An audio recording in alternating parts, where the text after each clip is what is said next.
Okay, so today we're going to talk about linear functions. This is in 9b.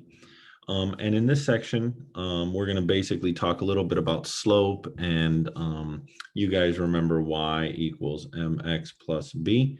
So most people at this level of math, you've seen that before. It may not be your favorite thing, but we're just going to kind of talk briefly about it in 9b, and that'll be it for this chapter, and then we'll move on to chapter 10. So it says a linear function has a constant rate of change and a straight line graph, okay? So the rate of change is equal to the slope of the graph. So that's what we're really going to focus on in this section is slope, okay? The greater the rate of change, the steeper the slope, okay? And we'll go over that in a second. Calculate the rate of change by finding the slope between any 2 points on the graph. So I just want to kind of briefly go over here on the side. So suppose I gave you the point 3 comma 5 and the point 2 comma negative 7. Okay, so there's a formula for slope, and the formula for slope is m equals y2 minus y1 all over x2 minus x1. Okay, so what we're going to do is we're going to just name this x1, y1, x2, y2, and we can just pick any preference we want. So what we're going to do is we're going to use this formula. Okay, so we're going to say m equals, and then I'm going to do y2, which is negative 7, minus y1, which is 5, divided by 2 minus 3. So this will become negative 12 over negative 1, which is 12. Okay, now once again, this is the change. Oops. I'll write it out this way. M is the change in y divided by the change in x. A lot of times you'll also see it called rise over run, okay? And that just means if you wanted to graph this line, we would come over here, and then we would say, okay, we have the point 3 comma 5, so we'll go over 1, 2, 3, and we'll go up 1, 2, 3, 4, 5, and we put a point. So what the slope says is this is really a slope of 12. That means that it's 12 over 1. Slope always has a rise and a run. It always has a change in y over the change in the x. The only time it doesn't is in 2 special cases where the slope is either 0 or the slope is undefined. That's not going to come up too often for us, but hopefully you guys remember those are vertical lines and horizontal lines. So we're going to, the slope tells us that if you want to get to another point on the line, you just do rise over run. Okay, so what we're going to do is we're going to rise 12. So I'm going to go up 1, 2, 3, 4, 5, 6, 7, 8, 9, 10, 11, 12, and we're going to run 1. And then we're going to connect the dots, and that is how you draw a line. Okay, so here's this line. So this point, and then if we wanted to calculate, we went up 12 over 1. So this is 12, and that's over 1. Okay, and that's what the slope tells us. And that's how we can use the slope to find any point on a line given the one other point. And I could have used this point, or I could have used this point. It didn't matter. You can always just find another point. In general, we like our slope to always be positive rise, and then the run, we don't care. I'm sorry, we like it to be a positive or negative rise, but the run can be negative, or I'm sorry, okay. I kind of outsmarted myself there. Sorry about that, you guys. We want the run, which is the denominator down here, right? The run. We normally want this to be positive, but the rise, we don't care if it's positive or negative. So in general, you always go right. And again, that doesn't mean it has to be done that way, but that's just kind of how we do it because we don't leave negative signs in the denominator. Okay. So I just wanted to give you guys an example of one. Rate of change equals slope. So that's something they also want to make the distinction. The distinction in this chapter is that rate of change, so like velocity, is the same as slope. Now we're not going to go in depth into velocity or anything like that, but in a physics class, you would find that the slope and the velocity are the slope of the tangent line and the velocity are two similar things or identical things. And they use the formula change in the dependent variable divided by the change in the independent.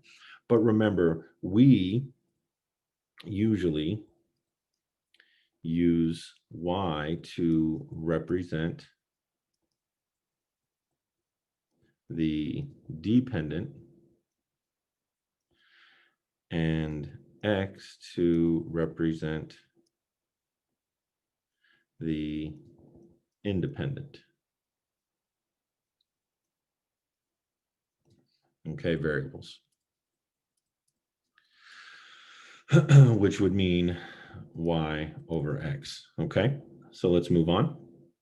So it says find the slope of the straight line, look at any 2 points and divide the change in the dependent variable by the change in the independent variable, which is the change in the y's over the change in x's. Okay, so that's what they're saying right here. If you guys notice, they did the same thing I did, is they built this little triangle right here, and almost like a ladder, like a stairway. I've oftentimes thought of a slope as a stairway, and it's because, you know, when you draw a line, you know, you could go like this to get to the, you know, if you do the same amount each time. That's what makes lines really nice, is because it's the same amount each time, not like exponential. It's the same rate of change each time you go to another point on the line.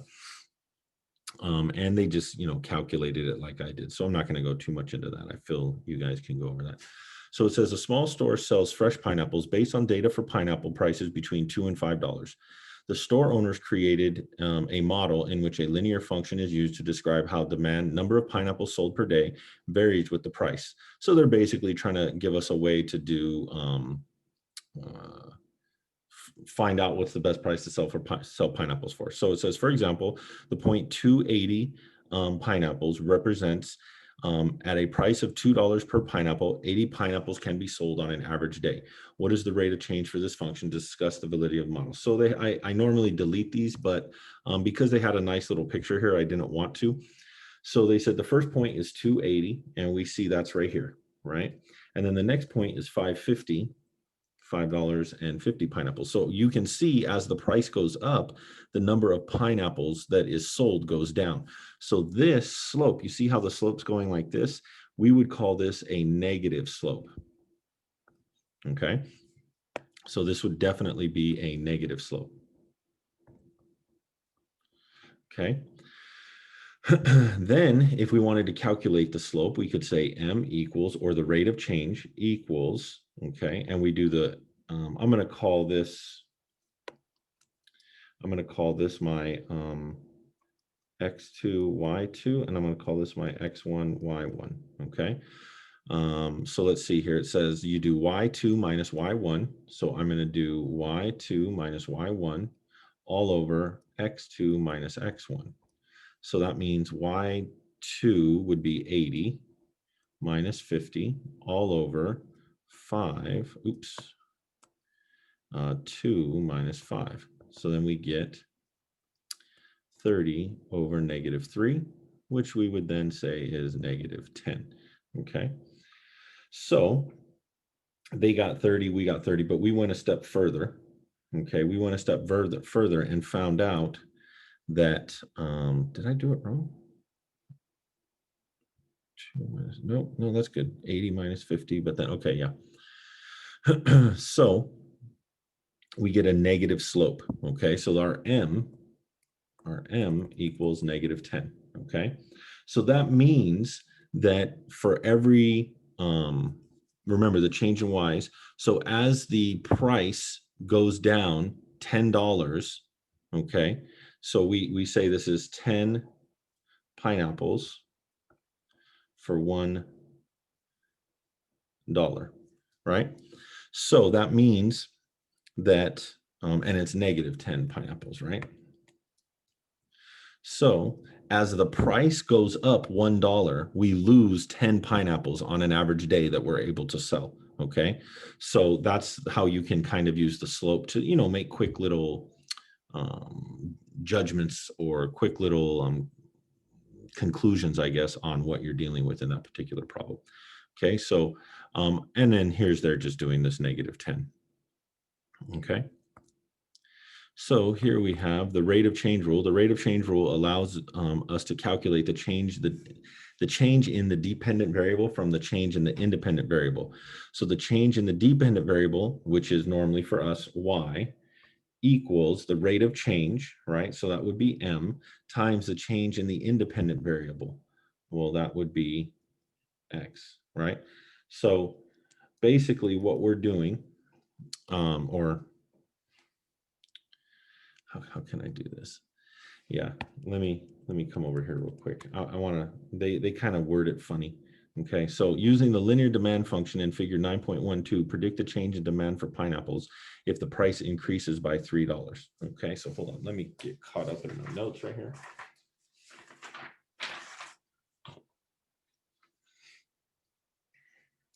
Okay, so here it says using the linear demand function figure in 9.12, so that's this guy right here. Okay. Predict the change in demand for pineapples if the price increased by $3. Okay, so we know that change in demand, so rate of change in demand with respect to the price in pineapples is -10 per dollar. Okay, so we know the change in demand value is going to be the rate of change, which we know is -10, right, times the change in price, which they told us is 3. So then that means we would expect to sell -30 pineapples than what we would have normally. So we're going to lose the ability to sell 3 pineapples or 30 pineapples. Okay, so this problem just uses this formula here, and they just kind of put it in words for you and show you everything. And again, just working back with the original problem. So general equation for a linear function, dependent variable equals initial value plus rate of change of independent variable. Okay, so now this is what I had my slides mixed up. This one is y equals, okay, b plus mx, okay? So rate of change we know is m, right? So this is m times, and then the independent variable we know is x. Does this look familiar? Yes, this is our old formula, y equals mx plus b. This is slope intercept form. Okay, so this is the easiest and fastest way to identify a slope and to identify a y-intercept. This is your y-intercept, meaning where the line crosses the y-axis, and this is your slope. So if you have something in this form, you can quickly graph it and you can quickly identify the slope. So I could give you a problem like this. I could come over here. Let's go 1, 2, 3, 4, 5. 1, 2, 3, 4, 5. 1, 2, 3, 4, 5. 2, 3, 4, 5. Okay. And then I could graph, let's say I gave you y equals 2/3 x minus 1. So what I do is I go down 1 and I put my -1 right there. So that's my y-intercept. I know the graph is going to cross the y-axis right there. Right? This is the x-axis, this is the y. Okay, and then I'm going to rise 2 and run 3. So I'm going to go up 1, 2, and then run 1, 2, 3. Connect the dots, and I have my line. Okay, and that's why this is such a nice, I wrote it kind of ugly. Okay, that's why this is such a nice way to write a line, is because it tells us everything. If somebody asks me for the slope m, I say, oh, it's 2/3. If somebody asks me for the y-intercept, I say, oh, it's -1 commas, oops, yeah, I did it backwards, 0 comma -1. Okay, so I can easily identify these things because right here, I now know that that is my y-intercept right there. Okay, so I just wanted to do those. So in algebra, x is commonly used to be for the independent variable and y for the dependent variable. For a straight line, the slope is usually denoted by m, and the initial value or y-intercept is denoted by b. So that's where we get our y equals mx plus b. Okay. So now it says slope intercept. Okay, so for example, the equation 4x minus 4 represents a straight line with a slope of 4 and a y-intercept of -4. As shown to the right, the y-intercept is where. So again, this is just more of a clean drawing than the ones I do sometimes. So they gave us y equals 4x minus 4, right? So all I would do is I would go down 4. So 1, 2, 3, 4. Put a point. That's my y-intercept, right? That goes right there. Okay. And then what I would do is I would then go up 4, because this is really a 4/1. I would rise 1, 2, 3, 4, and run 1. And then I connect the dots, and I have the same line as them. Okay, so again, just pretty nice and clean, easy way to draw a line. Okay, the figure to the right shows the effects of keeping the same y-intercept but changing the slope. So a positive slope, m greater than 0, means the line rises to the right. So this is this guy right here. So this is a positive slope, okay? Anything that rises from the left to right, that was what we consider a positive slope, okay? So again, I kind of don't like their drawing. It's all happening on the same drawing. So let me kind of show you here. So this is something with a positive slope. Okay, so let's just do that. So there's that one. Here's another graph. And then let's do another graph. Oops. Okay, so this is a negative slope. M is negative. Less than 0 means negative, right? And then here is m equals to 0. This is a line with a 0 slope. That would be a horizontal line, okay? So a horizontal line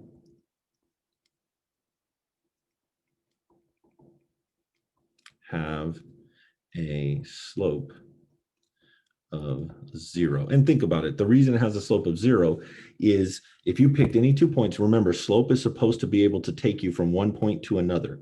So if I pick this point here and this point here, let's call this point 1 and let's call this point 2.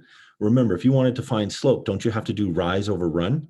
And you have to do how much did you go up to get to the next point?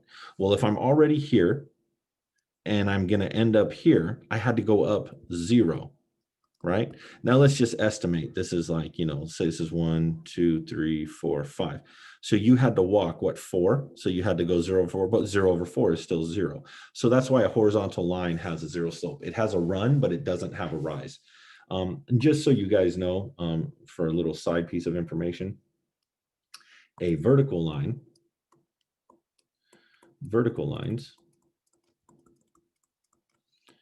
have an undefined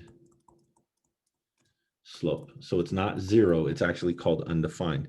And it's for a similar, so m equals undefined.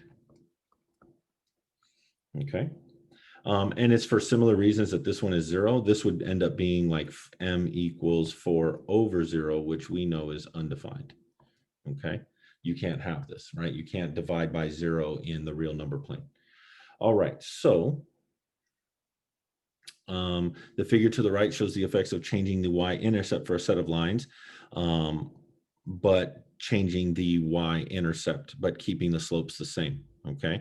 So here's the thing. These are all parallel lines. So parallel lines have different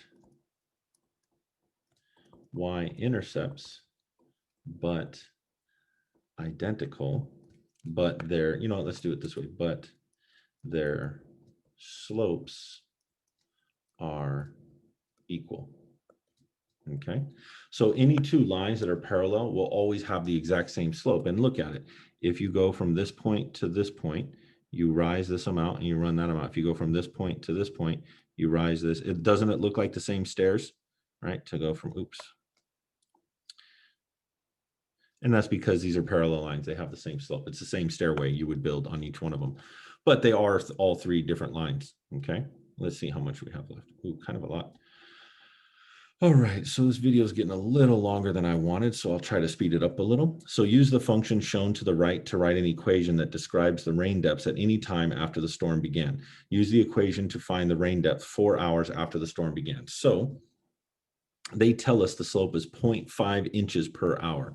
So we know that this is 1 inch every 2 hours, right? And I'm just writing down this, right? That is m. Right, and you could keep it as a decimal. I just sometimes like, fractions better in general. And they'll eventually want us to work with, use the equation to find the rain depth in 4 hours. Okay, so let's see what we got here. So, oh wait, this is a different problem. Okay, so actually, geez, we don't even need to look at that. It looks like since we start at 0, right, we can use this idea that we go over or we go up 1 inch. So I'm going to go up 1 inch for every 2 hours. So I'm right there now, right? And then I'm going to go up 1 inch. And again, I'm right here. I notice that normally your x-axis is going to be time. So I'm noticing that that's time. So then I'm going to go up 1 more inch. And I'm going to go over, and I get right there, right? So I'm building my staircase. Now this would be at 4 hours right here. So what's my height? My height is 2. So based on the graph,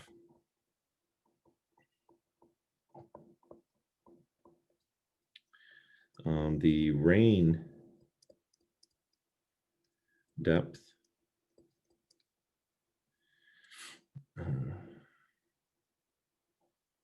4 hours after the storm would be 2 inches based on this data, based on the graph that they gave us, okay? So example 4, until about 1850, humans used so little crude oil that we can call the amount 0, at least in comparison to the amount used since that time. So basically, they're not saying we didn't use any, but in terms of how much is actually worth counting and keeping track of, they're just going to say, let's just call it 0, okay? So 1850 is our time 0, okay? So by 1960, humans had used a total cumulative of 600 billion cubic meters oil. Create a linear model that describes the world oil use since 1850 and discuss the validity of your model. Okay, so let's see here.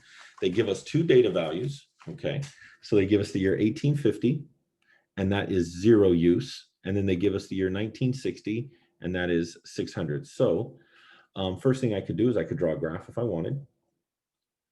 Okay. And this is just for fun. I don't think they asked me to do this, but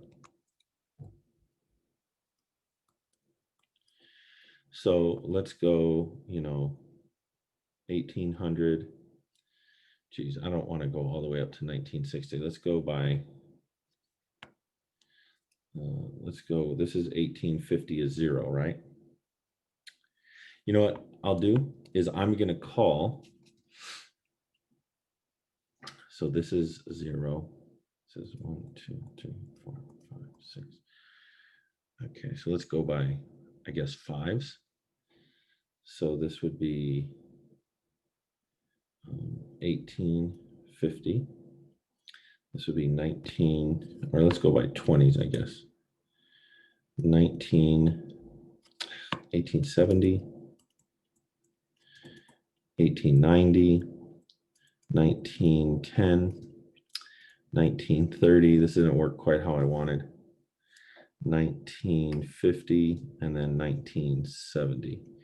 You know what, guys? The drawing isn't working quite. I'll do it after I'm done, so I can have a better idea of how I want to number it. So the first thing I'm going to do is I'm just going to label this. I'm going to label this as my X1 and this is my Y1. The drawing wasn't working out, and I just wanted to get to this part. So this is X2, this is Y2. So if we want to find M, we can say that M is worth, right? So M is worth Y2 minus Y1 all over X2 minus X1. So in this case, Y2 is 600 minus 0 all over 1960 minus 1850. So this would be 600 over, what is that, 110? No, I'm sorry, 1100. Let me just double check. 1960 minus 1850. Yeah, I was right the first time. 1960 minus 1850, that's 110. Okay, so 600 divided by 110. So let's cancel some zeros, and we're left with 60 over 11, okay?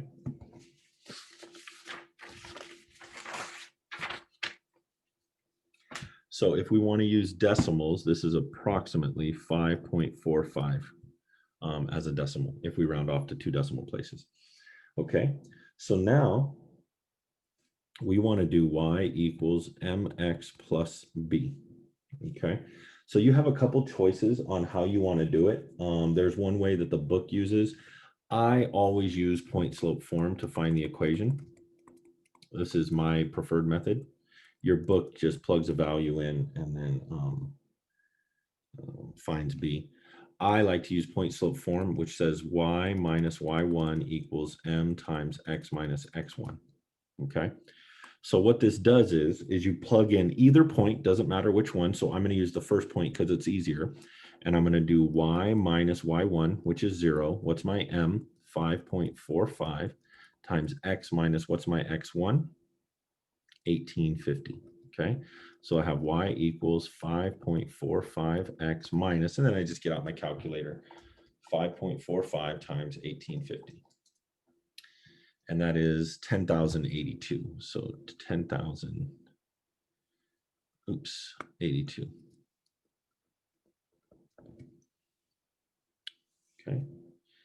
And if we want to round off, we could say this is y equals 5.45 x minus 10,083 if we want to round off. Okay.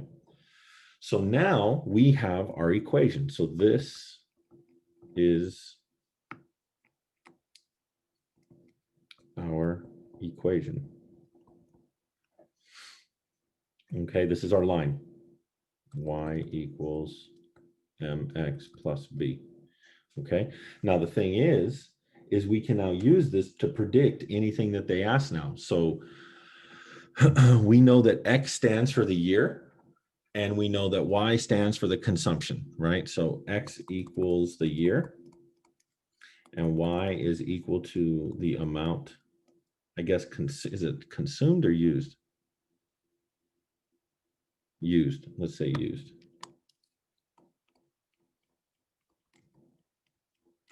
Okay, so let's see here. They say we have our new model, and it says, as a model for oil consumption, draw the graph only for the years after 1850. Okay, so what I'm going to do is I'm going to call the years after 1850. So could I start it at 0 if I wanted and call that my first?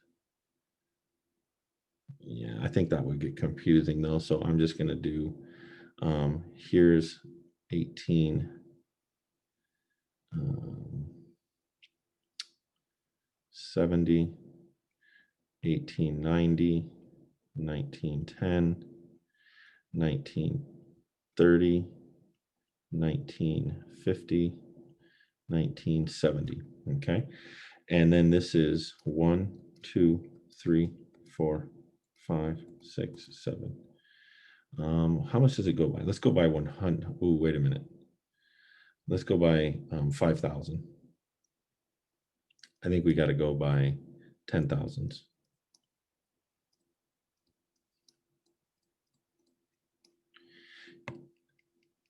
You know what I'm going to do? I'm just going to do, no, I can't do it that way because I already set up the problem. I was going to adjust it, but it would just be more confusion. So on and so on and so on. Okay.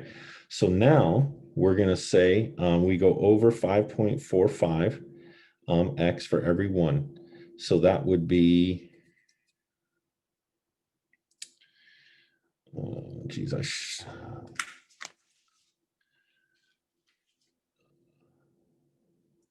think I did it too detailed. Oh, let me see. Draw a graph only for years after 1850. More significant issues where there's a rise in oil consumption has been linear.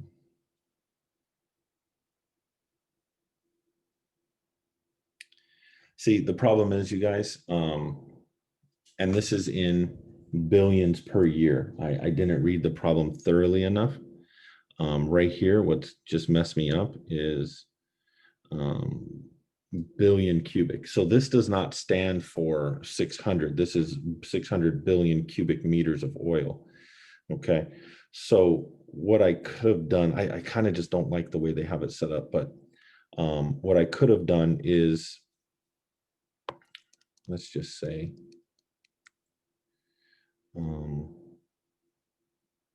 if I plug in the year,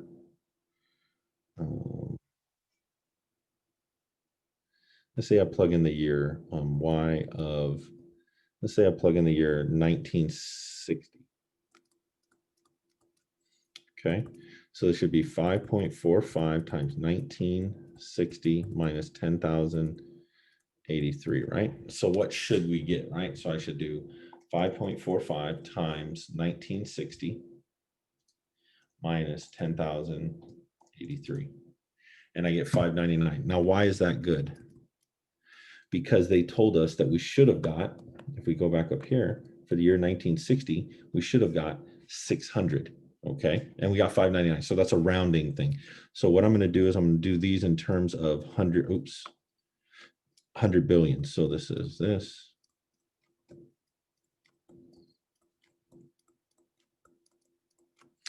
Okay, so in the first year, 1850, let me do it in blue. The first year, it was there, right? And then it says we go over 5.45. So we rise 5.45 for every 1 year over. See, that's, geez, you know what I'm going to do? I'm going to have to do it this way. Just because of the way I'm drawing the graph, I didn't make it. So this, I'm just going to connect the dots. Okay. So this is what our line would look like. Okay. And I didn't go this way because there is no time before 1850. They said that's pretty much the beginning of our graph, I guess you could say, when the world wasn't really using enough oil to be calculated. Okay. This example is just kind of explaining to you guys that it's probably more realistically at this point, it's no longer growing linearly, it's growing exponentially. We know that population has risen exponentially since the mid-19th century. So a better model for oil consumption would be exponential instead of linear. And think about that. The more people there are, the more oil is consumed. So basically the oil is growing in relation to the population. So it also has to take on an exponential nature. But yeah, that's it for this, guys. I kind of got long-winded on this graph because it was a little bit annoying how to set it up. But yeah, that should be it for this section. Let me know if you have any questions. Take care.